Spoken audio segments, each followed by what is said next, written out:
So we have completed our discussion on gastrointestinal tract protozoan parasites. And today we're going to start our discussion with blood and tissue protozoan parasites. When it comes to the blood and tissue protozoan parasites, the prominent protozoan parasite, when it comes to the human and when it comes to the significance of medically important protozoan parasites, the first one that comes at the top is always the malaria protozoan. Plasmodium, it has huge impact. So at any time when someone wants ask you to tell me which is the most important parasite when it comes to the medical parasitology, it's always Plasmodium parasite. And it causes the disease malaria. Everyone is familiar with malaria. So when it comes to the malaria, it normally dominates Africa as well as the Asian continent. So when it comes to the Plasmodium parasite infects the RBCs, red blood cells. So it's a blood protozoan parasite. The other parasite that is very, very important is the Trypanosoma. Although we have different species of genus Trypanosoma, it's a flagellated protozoan parasite. So when it comes to the Africa, although it has a restricted distribution, I mean it causes a disease only in Africa. So we name that disease as African sleeping sickness. So there are two species of Trypanosoma that causes the African sleeping sickness. One that dominates the eastern part of Africa, and another species, it dominates the western part of Africa. We're going to discuss them later on. And there is a third species of Trypanosoma, and we name that species as Trypanosoma cruzi. It dominates American region, South American countries. And there it causes a very different disease, and we name that disease as Chagas disease. We're going to discuss later on. So Trypanosoma genus causes two different diseases. One, it causes in African region, we name that disease as African sleeping sickness. Another species of Trypanosoma, it causes a very different disease in American zone, most specifically South American countries, and it causes a Chagas disease.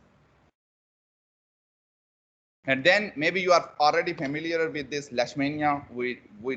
You discussed that was previously. So there are many different species of genus Leishmania, and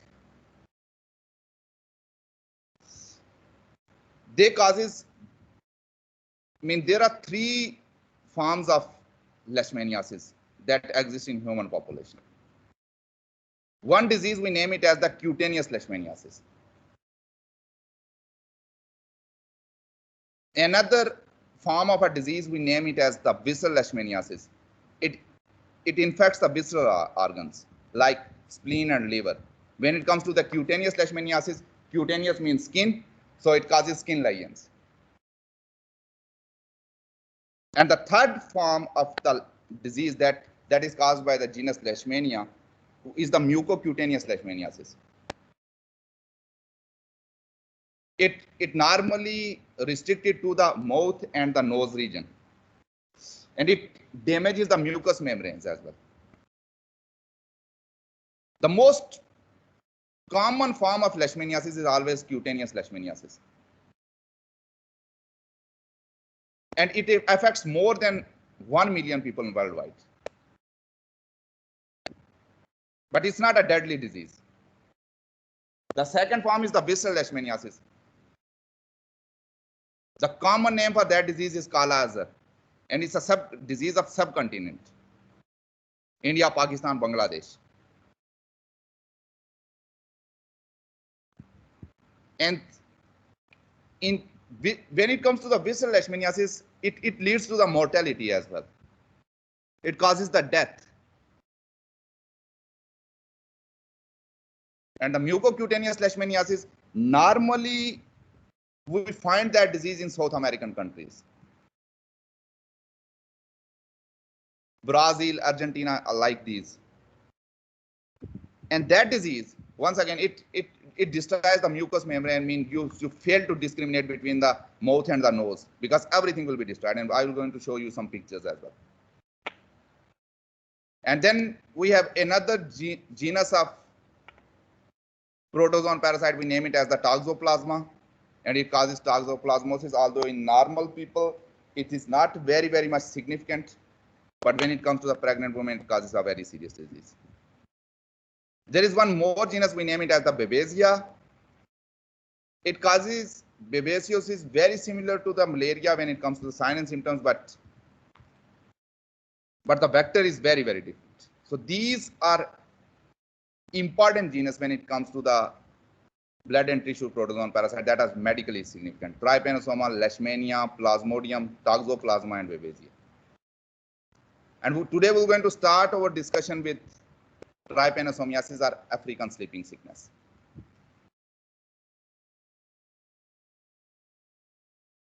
The first thing that you need to know that the vector of this disease is the tsetse fly.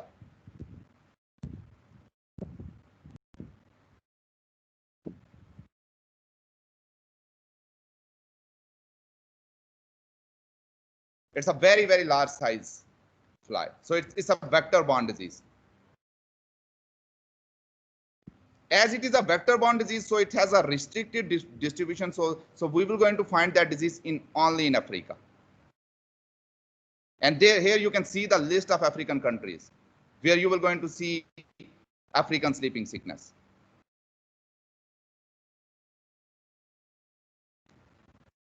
The species of Trypanosoma that causes African sleeping sickness, we name that species as the Trypanosoma brucei.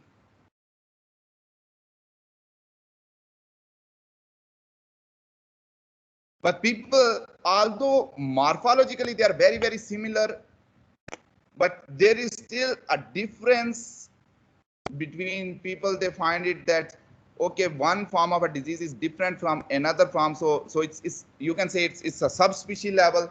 So there are two subspecies that exist in African region. And one subspecies, we name it as the Trypanosoma brucei gambiense. And another subspecies, we name it as the Trypanosoma brucei rhodosiense.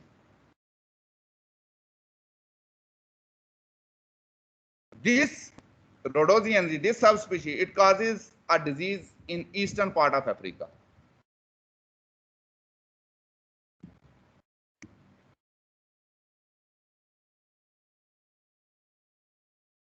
East Africa. So this species dominates East African countries. And when it comes to that subspecies, when it causes a disease, it normally causes an acute disease. The disease is very severe. And normally even the neurological form of that disease, it happens in less than 1 year. And the second subspecies of Trypanosoma brucei that causes a disease, normally this subspecies dominates the western part of Africa. So it causes disease in Western African countries. But the disease sign and symptoms, they are not very severe. So it takes a lot more time, maybe 3 years, 4 years to cause the neurological form of that disease. As trypanosomiasis, it's a vector-borne disease. Tsetse fly is the vector of that disease. That disease has a restricted distribution. What do I mean by the restricted distribution? That it's not prevalent worldwide. It only causes, it affects the African countries.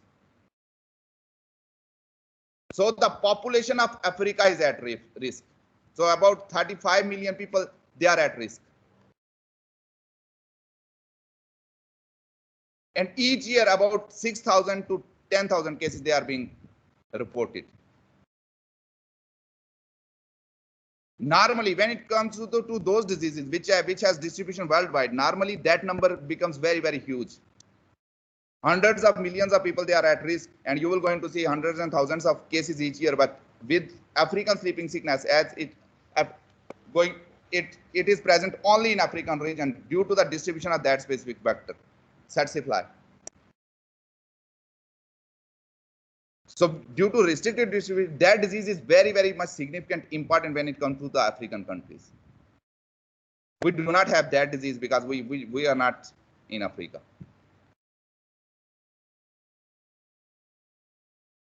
And here it's a chart of African countries. So normally African countries, they appears like a horn in world. So we name it that African horn. So it appears like this.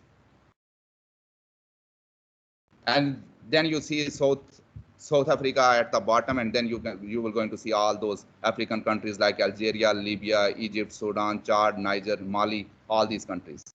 And that's the chart that discusses the distribution of African sleeping sickness. So Western African trypanosomiasis. What do I mean by the Western African trypanosomiasis? That it's caused by the Trypanosoma brucei gambiense.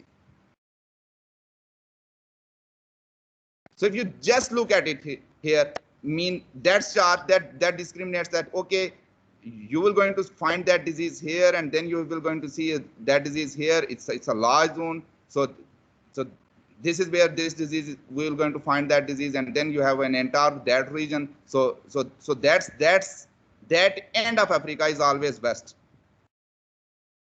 If you understand the basics of maps, so that side is always west, the top is always north, and here you will going to see the east.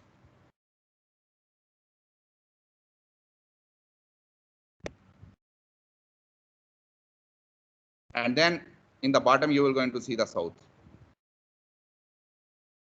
So if you look here, this farm normally, if you look at that western farm, so normally it's in the center and the western part of Africa. And these are all countries where you see the distribution of the Western African trypanosomiasis. When it comes to the eastern form of that disease, so it's more like eastern and the southern part of Africa. And here you will going to see that disease, and that appears as orange color. So this chart that reflects the distribution of the African sleeping sickness within African continent. So when it comes to the trypanosoma, it's a flagellated protozoan parasite. So this genus is a flagellated protozoan parasite.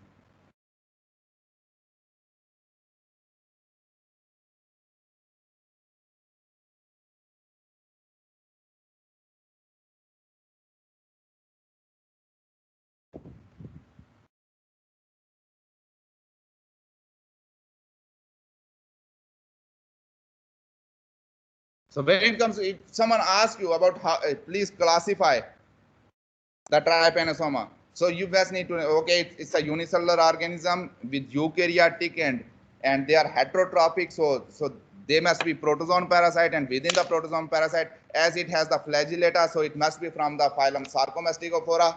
And within the phylum Sarcomastigophora, you have a subphylum like Mastigophora that includes all flagellated protozoan parasites. Second thing, as they are all flagellated protozoan parasite, so you will not going to see any sexual reproduction. So there is no sexual reproduction.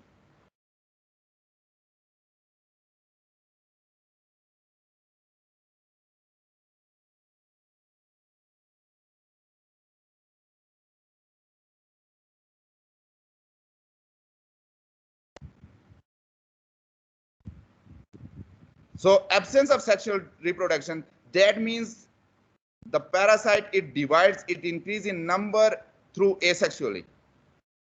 And what's the form of asexual reproduction? Asexual reproduction, it always divides by binary fission.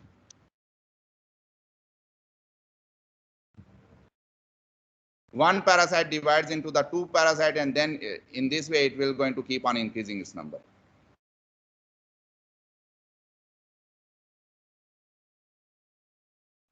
So it's binary fission.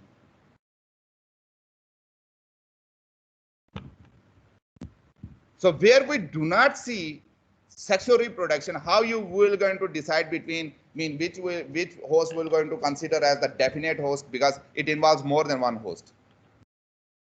Tsetse fly is the vector of that disease, so it's one host. Tsetse fly is one host, and the mammalian host is another one. And mammalian host, you can refer it with the human as well, because we see the trypanosomiasis in other animals as well, but that's something else. So that's not the scope of this course.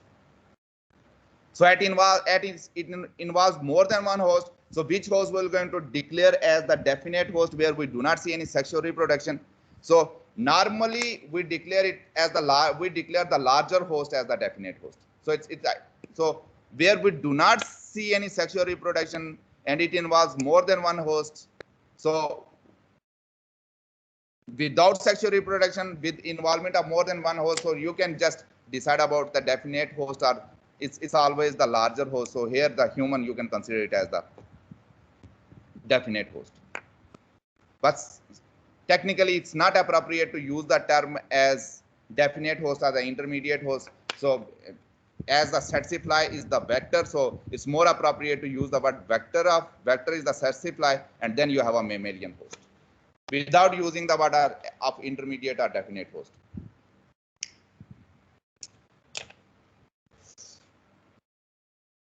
So flagellated protozoan parasite, as far as the morphological forms are concerned,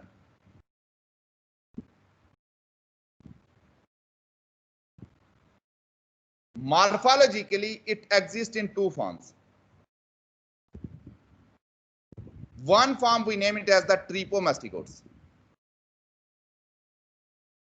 In another form we name it as the Epimastigotes. If you look at this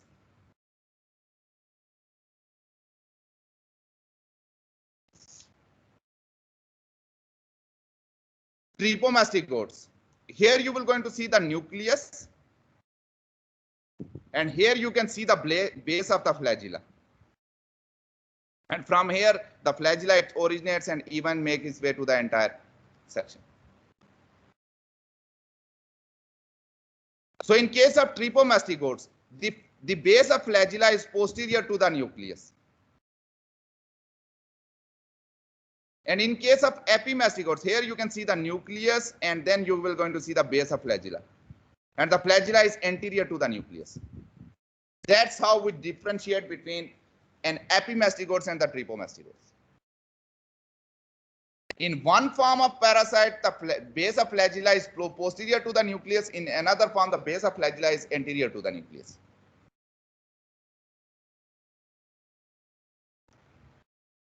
So morphologically, two very much distinct or different form of parasite exist. One that is present in the Tsetse fly, another that is present in mammalian host or human.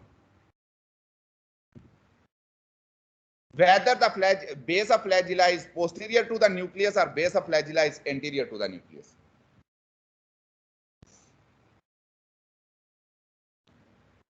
Where you see the base of flagella posterior to the nucleus, we name it as the Trypomastigotes.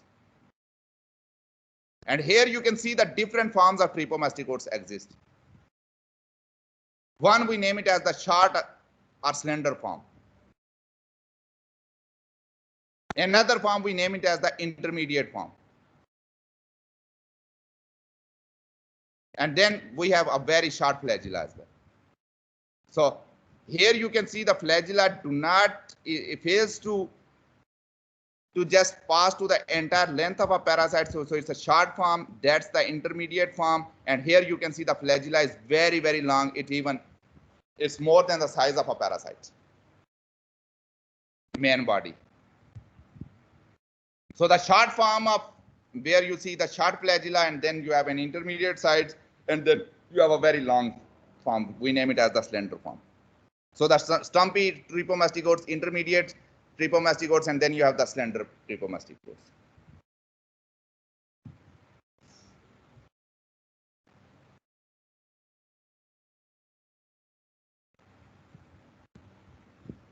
And here with this picture, this shows that, okay, these are the stages that you will going to see in the mammalian host, and these are all stages where you will going to see in the Tsetse fly.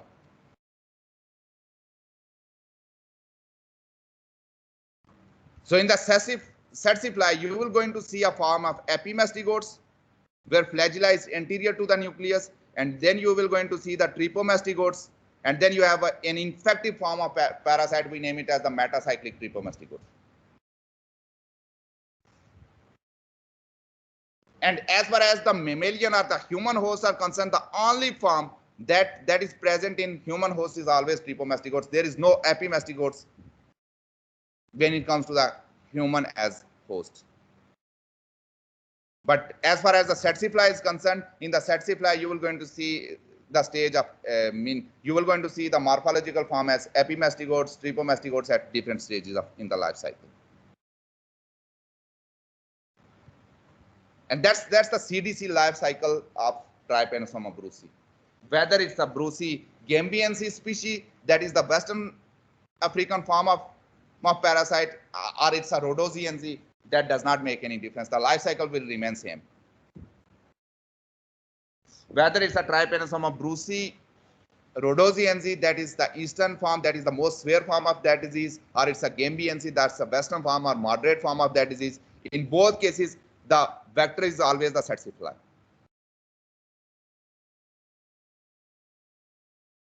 As I told you, when you look at the life cycle, there are two things that are very, very important. One is the infective stage.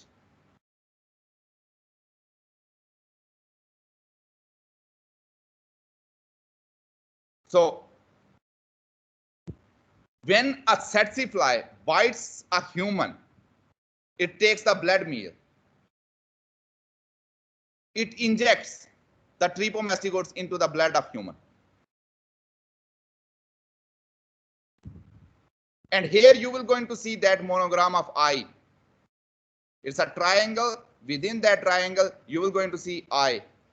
And that's the infective stage. So if someone will ask you, what's the infective stage of the Trypanosoma? It's metacyclic tripomastigotes.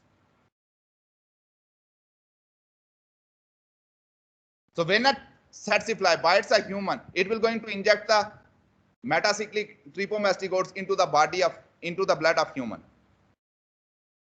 That's how the life cycle starts.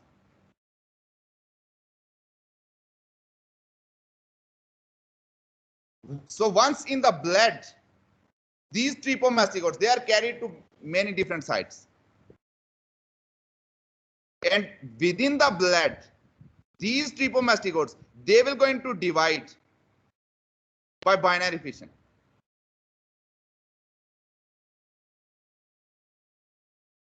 And what's the places where you will going to see that binary fission? It can divide in the blood, as it's not an intracellular parasite, it's an extracellular parasite. The African Trypanosoma, a Trypanosoma brucei, it's a species of an extracellular parasite. It's not an intracellular parasite. That's another very, very important thing you need to know.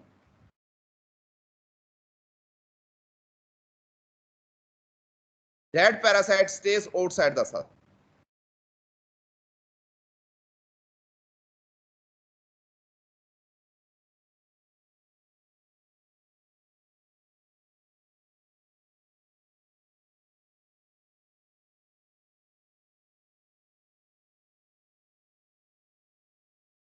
And there it divides either it divides by binary fission in the blood, it divides in the lymph, and it divides in the spinal fluid. But that for that division, it must need to just enter into your nervous system, and that's the later form of that disease.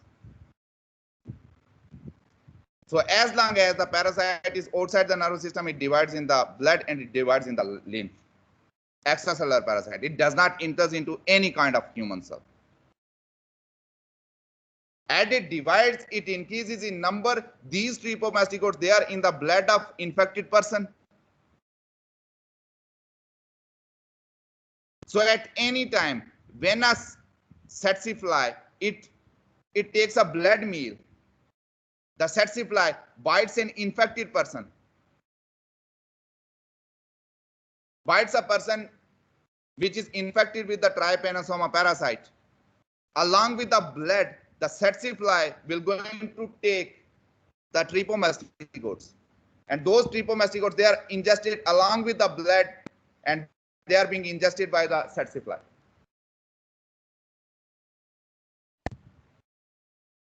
So along with the blood, eventually with the blood meal, these trypomastigotes, they will move to the midgut of the tsetse fly.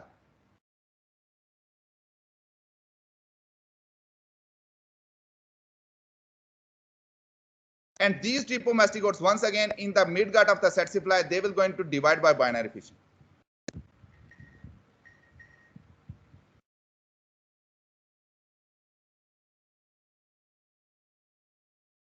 From the midgut, these parasites, they will eventually move. They will going to leave the midgut and eventually make their way to the salivary glands. So once they will going to leave the midgut, they will going to transform into the epimastigotes, where you see the flagella that is anterior to the nucleus. And in the salivary glands, these epimastigotes, they will going to divide. They will going to increase their number simply by binary fission, and they got transformed into the metacyclic trypomastigotes. And these metacyclic trypomastigotes, they are being injected to a new healthy person when a sandfly takes the blood meal.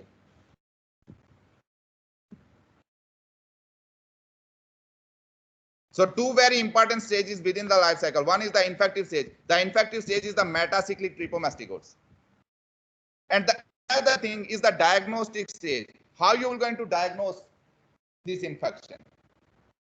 As the parasite is present in the blood, as the parasite is present in the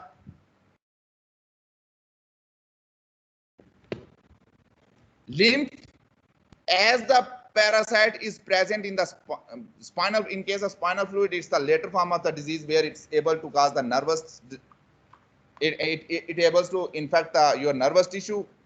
So that's the later form, but most of the time the parasite stays in the blood or the lymph. And in order to diagnose the infection, you need to take the blood of an infected person, and then you have to prepare those blood slides, and you must be able to see that trypomastigotes. That's the diagnostic stage.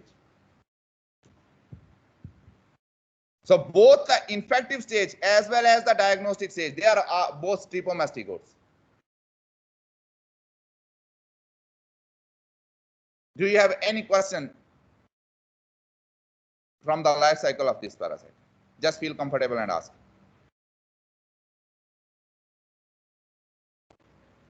Do you have any question? Just feel comfortable and ask if you have any question. Sir अगर spinal fluid में होगा तो फिर हम इसको diagnose नहीं कर सकते? Normally, you have to take the spinal fluid, but that's the later form of the disease. Normally, it takes a very long time before it develops those neurological signs. The real African sleeping sickness, that a person will go into sleep and never get up. The person loses any response, so most of the time, and eventually the person goes to the coma and die. But the neurological form develops late, in the very late stages. Normally, initially, the parasite is in the blood, in the lymph. But even if the parasite manages to enter into your nervous tissue, even at that time, the parasite, some parasites, they are also present in the bloodstream as well. So the diagnosis, we diagnose that disease by taking the blood samples. And then we need to look for that parasite under the microscope. So even whether the stage of a disease involves your blood, or it's a disease that do not involve your nervous tissue, or it's the stage that is the later stage of that disease that involves the nervous tissue as well. But in both cases, the diagnosis is carried out through blood, because in the blood, the parasite is always present, whether it's the initial stage or it's the later stage. But if you take the spinal fluid, in that case, you can, if the parasite is present there, you will going to find the parasite in the spinal fluid as well. But that is not in the practice of normal labs. Normally, we diagnose that infection by taking the blood samples, and in the blood, you will going to find that parasite. But that parasite is not present within any cell. Rather, it's present. This parasite is present outside the cell because it's an extracellular parasite. It do not enter into any kind of your cell. Is it clear?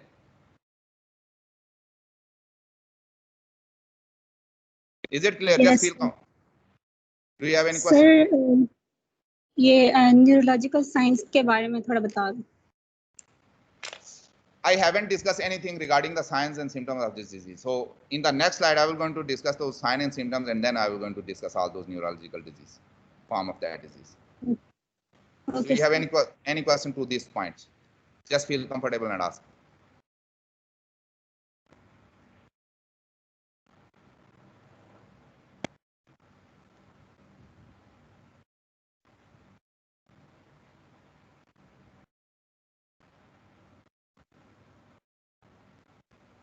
Do you have any question?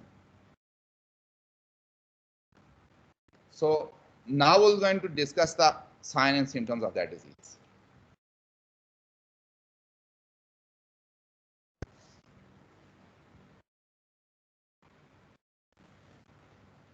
When it comes to the African continent, it has a lot of stuff to do with the history. Means slaves, they are being traded from Africa to the European countries and to the New World, that is the American world. And during those slave trades, all those people who trade those slaves, so once they capture any slave, what they do before transportation, what they used to do, that they check the cervical region of that slave for any inflammation. The region that is just behind the ears. So before trading any slave, when they transport the slaves from Africa to the either to the European countries or to American to the America, those traders, they always check the slave behind that ear, that cervical region, and they always look for the inflammation. So if they see any inflammation in the cervical region, that region of the ear, they do not take that slave to the Europe or to the America, because they know that that slave will going to eventually sleep and never get up. So that African sleeping sickness was present many years ago when we have those slave trades. And why I'm discussing that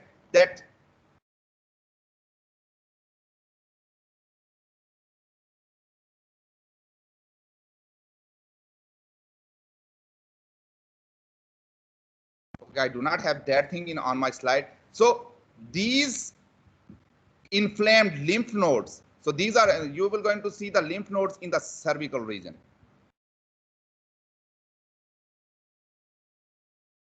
So these are lymph nodes.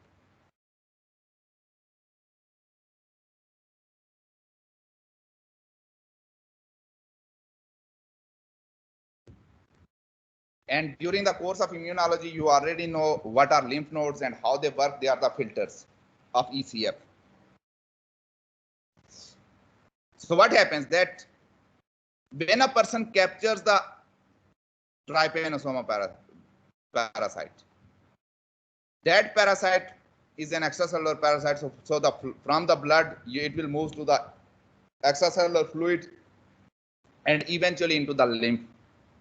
And along with the lymph, it will make its way once again to the blood, but by making its way, it has to pass through those lymph nodes. And in the lymph nodes, you have the immune cells. And those immune cells, they will be activated in response of that parasite. So most of the time, the lymph nodes that are involved are the lymph nodes of the cervical region.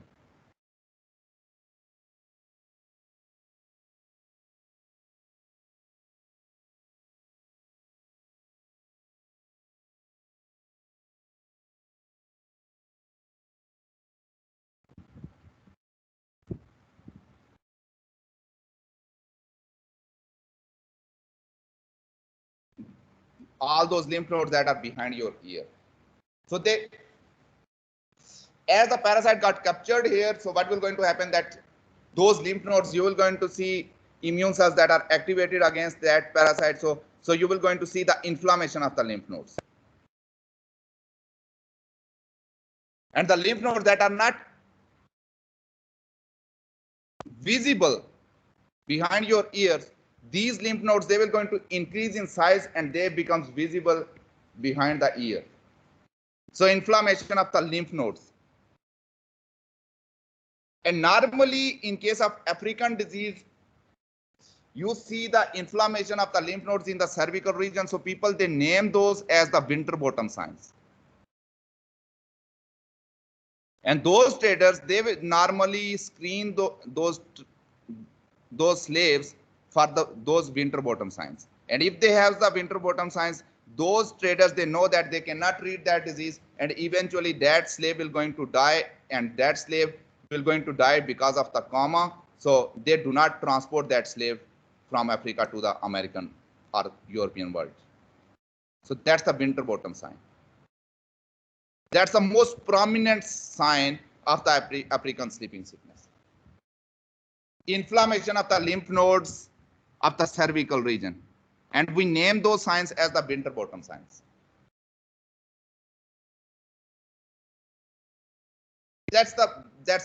So as this is a disease of the blood, so normally your immune system become activated. So during the acute phase of that disease, you will going to see the fever along with the inflammation of the lymph nodes of the cervical region that are Winterbottom signs.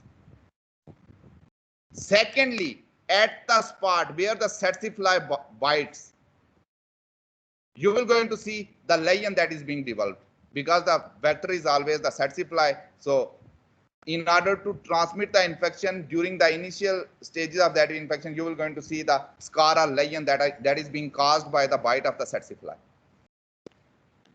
That is being followed by the fever and then the inflammation of the lymph nodes in the cervical region.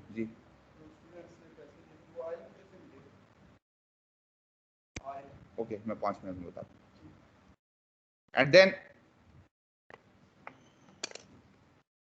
lesion at the spot of sandfly bite, that is being followed by the inflammation in the lymph node of the cervical region. We name them as the Winterbottom sign. That is being accompanied by the fever. These are signs of African sleeping sickness, and those signs, they are being later on confirmed through identification of the parasite from the blood salives.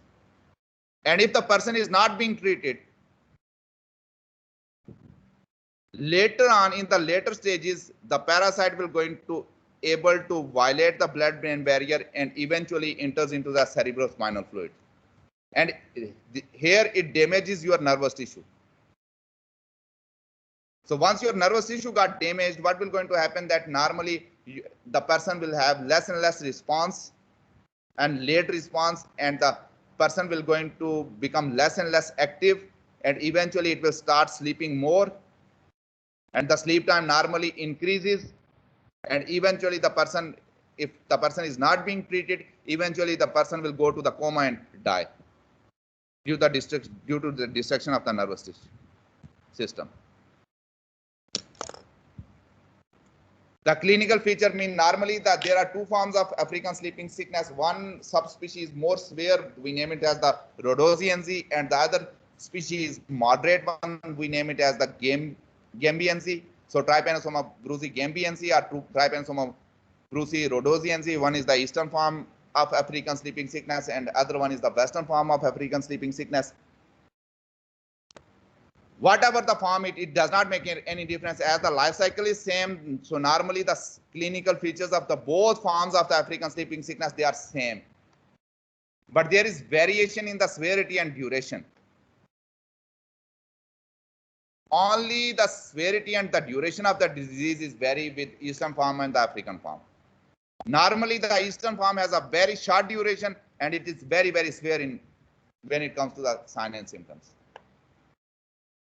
So the eastern form is always the rhodesiense. So disease, it progresses more rapidly, and the symptoms, they become more and more pronounced. So how you can say, normally in eastern form, what will going to happen that the person can develop the nervous form of a disease in less than 6 months. But when it comes to the western form, it takes about 2 to 3 years before it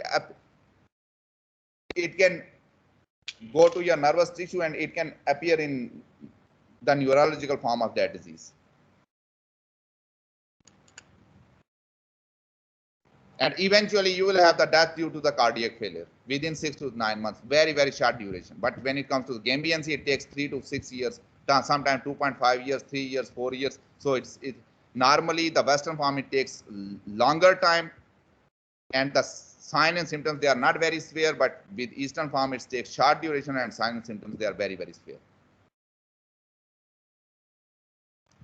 When it comes to the exact pathogenesis, it's not known.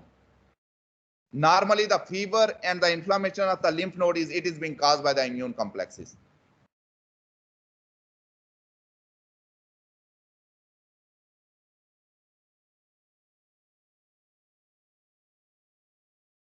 As your body is able to detect why you have the inflammation of the lymph nodes, because your immune cells, they got activated. And if your immune cell become activated, what will going to happen that normally in case of extracellular parasite, you have antibodies that are more effective in controlling any infectious agent. So you will have an increased number of IgM, as well as you will going to see phagocytic cells that are your neutrophils, they got activated, your macrophages, they got activated, and then eventually those macrophages, they will going to phagocytize, and then you will have the activation of immune system.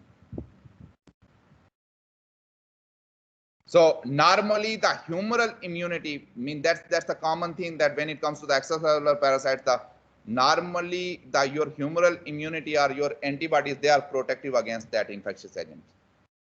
But why those antibodies, they fail to control that infectious agent, that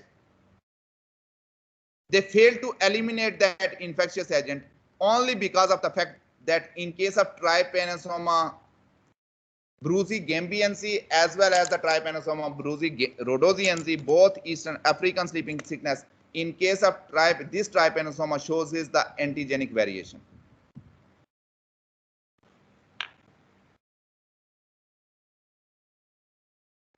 What do I mean by the antigenic variation?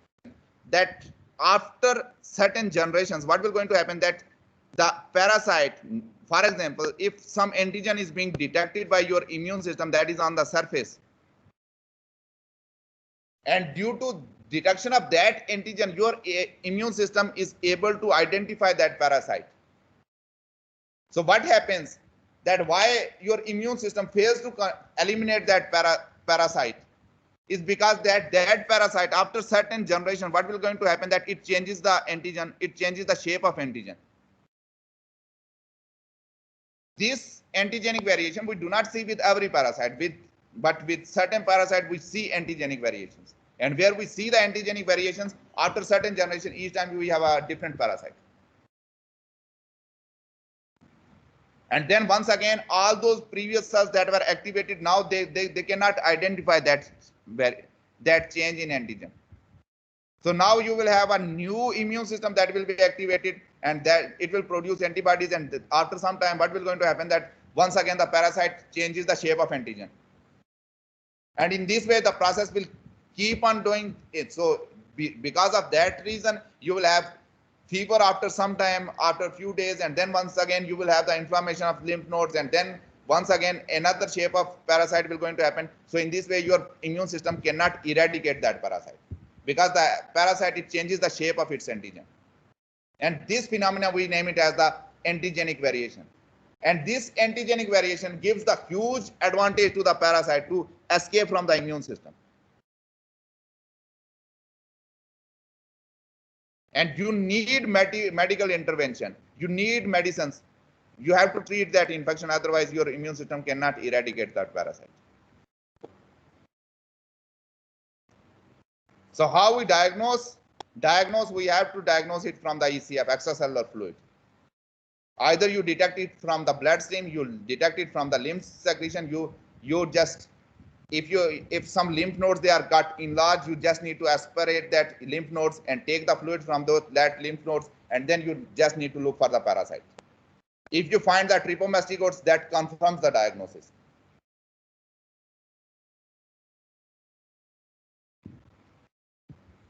That diagnosis criteria also is very much applicable with the cerebrospinal fluid.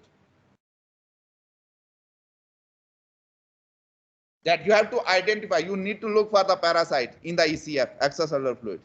Secondly, we have ELISA test as well, and some PCR tests that are also developed, and you know what is how the ELISA works. That works against the trypanosoma. I mean that facilitates the diagnosis of the trypanosomiasis. So as it has two different forms of disease, one that is the blood stage where you see the fever, inflammation of the lymph node. So the suramin and pentamidine, these are two medicines that are being recommended for the blood stage of infection. So if the parasite is at the blood stage and it do not involve any nervous tissue, that can be treated with the suramin or pentamidine. But these two drugs, they cannot cross the blood-brain barrier. So when the central nervous system is involved, in that case, you have to treat that infection with malsprol. Because these pentamidine and the suramin, they cannot cross the blood-brain barrier. So in case of CM, where you have the nervous system got involved, we have another drug that is the malsprol for the treatment of that infection. When it comes to the prevention, you just need to avoid the contact of the vector.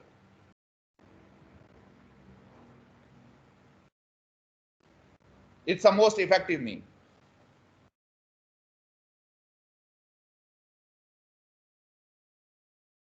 So there is no vaccine, commercially available vaccine against African trypanosomiasis, and you know why vaccine is not possible. Vaccination is not possible because there is an antigenic variation. So avoid the vector, control the vector, eradicate the vector, and then it's all about the controlling the vector, that just protecting yourself from the bite of the Tsetse fly. And that's the prevention. And that concludes my discussion on African trypanosomiasis. Do you have any question regarding this? Just feel comfortable and ask.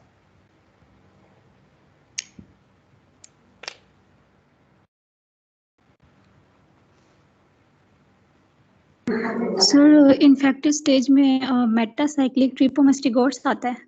Ji ji, yes.